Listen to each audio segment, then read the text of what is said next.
I'm just going to do a quick video giving you my thoughts on the brand new Sony FX30. Now, if you haven't heard about this camera, then you probably just simply haven't been searching for photography and videography. But if you have, then you understand that this is a brand new camera from Sony. When it comes to cameras, there's a trend that's starting to happen. One of the things that happens is all the YouTubers who are big and who have enough of a following, they get the camera months before it's even announced sometimes. And then on the day that the embargo is lifted, everybody posts their videos at the same time. And everybody's saying the same thing over and over and over. So I'm not going to get into the specs deeply because more than likely, if you're watching this video, you've watched all the other videos first because I'm posting this one a little bit late and those guys are going to get all the views anyway. So if you want to know about all the specs of the camera, I'm going to say go to those channels and they're going to tell you all the specs. But what I will say is this is a brand new APS-C camera. Now, if you don't know what APS-C is, it's basically a smaller sensor. So when we're talking about cameras, the sensor is the thing that captures light. Now that's opposed to a full frame sensor, which is based on the 35mm format. So this right here, the Sony FX30 will be considered a Super 35. Now, Sony is calling this a cinema camera. They're calling it cinema because of some of the features that it has. Now, if you look back in some of my videos, if you watched them, then we went over the differences between a professional camera and entry-level camera. And basically what we came up with was that professional cameras give you more options. So you're gonna have more choices. You're gonna have more settings. More control is what it comes down to. And the Sony FX30 does give you a lot more control when it comes to your picture and your picture quality. You're going to get things like 4K 120, which is not in any of the other sensors. The highest is 4K 30 or 4K 60, but you're not going to get that 4K 120. Now that is with a crop on the FX30, but again, I'm not going to get into all of that because all the other YouTubers more than likely have already covered that. Now, there are some things that are missing from this camera to call it a cinema camera. But I'm not going to knock this camera because I think it is a great camera. But one of the things that is missing from this camera that I believe would make it a cinema camera is something like a built-in ND filter. Now, if you don't know about the Sony FX7 and cameras like that that have a built-in variable ND filter, that makes a huge difference when you're putting on different lenses because you get ND with all of your lenses. Whereas with the FX30 and even the FX3 and the other cameras, you're going to have to put a filter on the end of your lens, and that is going to give you your ND, and you're going to have to dial that in manually. Now, there's nothing wrong with doing that. However, when you're talking about a cinema camera or a professional camera, the whole thing is you want to make things as easy as possible without adding extra steps to things. So that's just one of the things I noticed that the camera doesn't have. Now, another one of the things I noticed the Sony FX30 doesn't have is open gate recording. Now, open gate recording is basically the entire sensor is recording. Now, if you notice on most cameras, when you go to 4K, it's going to crop in. And that is the case with the FX30 as well, as is the case with the older APS-C lenses. Like I'm shooting on the ZV-E10 right now. This is actually cropped in. So we're not using the full sensor. The great thing with open gate is when you record the full sensor, you can easily change your aspect ratio inside of your editor because you're just cropping in to whatever the frame is going to be. So you can do 16:9, you can do 3:2, you can do whatever it is that you want as long as it's smaller than the sensor. And that is not possible when you can't record open gate because you're then cropping in to the photo and you're losing resolution. That's the key, is you're losing resolution. So that's another feature that's not in there. Another feature that I think would make this actually a cinema camera is shutter angle versus shutter speed.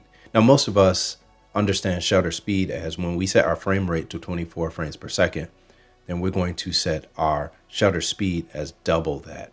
It would be 1/48. So most cameras don't do that. So we do 1/50. Now with shutter angle, you just set your degrees and then whatever your frame rate is, it would automatically switch to the correct or the proper shutter speed. Now this is very handy when you're switching between different frame rates. If you've ever shot an event or a wedding or anything like that, and you want to switch between two frame rates, you may have your bride and groom walking down the aisle at 24 frames per second, and then they may throw some rice in the air at the end, Then you switch over to 120 frames per second. Well, if your shutter speed is set at 1/50 when you're on 24 frames per second, when you increase your frame rate to 120, now you have to make sure that you change your shutter speed to 240 to double that. So that's little things like that can really mess up your footage if you did not remember to do that in that split moment. So professional cameras like the red cameras, some of the higher end Sonys like the FX9 and things like that will have shutter angle built into it. And this is very helpful when you're switching frame rates on the fly like that. Now I want to talk about the other side of this Sony FX30, and that is this. A lot of YouTubers are going to be happy right now that this camera came out because it's instant content. Here we go, here's another camera. I could talk about the specs and I can start to compare it to every other camera that I've ever compared any other camera to. So that's like 30, 40 videos I can do. Then I can pick it apart and say, well, how is the autofocus compared to the autofocus on this camera? How is the light, the low light performance from this camera to this camera? And if you're into that sort of thing, then great. I'm not gonna knock you for watching it. Neither am I going to knock the YouTubers that put that type of information out. However, I will say this, the Sony FX30 ain't gonna make you better as a videographer. That's on you. Just because you have more features, just because you have more knobs and tools at your disposal, it doesn't automatically mean your content is going to be better.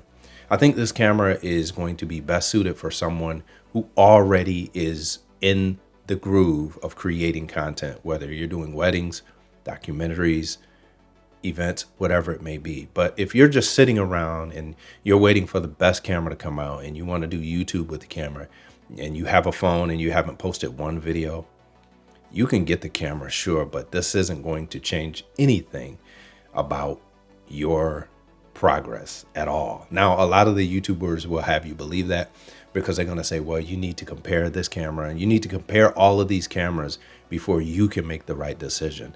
And I can tell you this camera is good enough to make a feature film with. But so is the ZV-E10, and so is the A6400, and so are many other cameras. It isn't the camera, it's you, it's your ability. A lot of people call these cameras entry level or beginner cameras.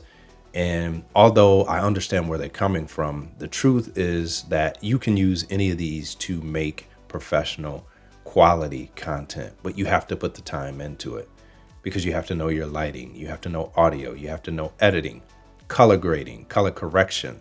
Can you tell a story? Are you interesting? Do you know how to do that? Do you know how to shoot a wedding? Do you know how to put it together in such a way that it captures and keeps people's attention?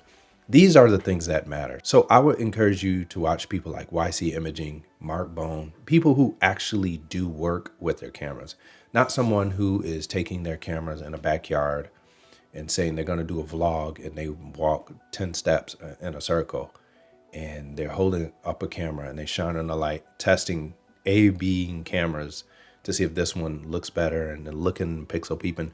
That has nothing to do with telling a story. That has nothing to do with creativity. That has nothing to do with something that is going to be valued. You're just comparing a piece of gear to the next piece of gear. And like I said, if you're into gear and you just love gear and you just want to compare gear, great.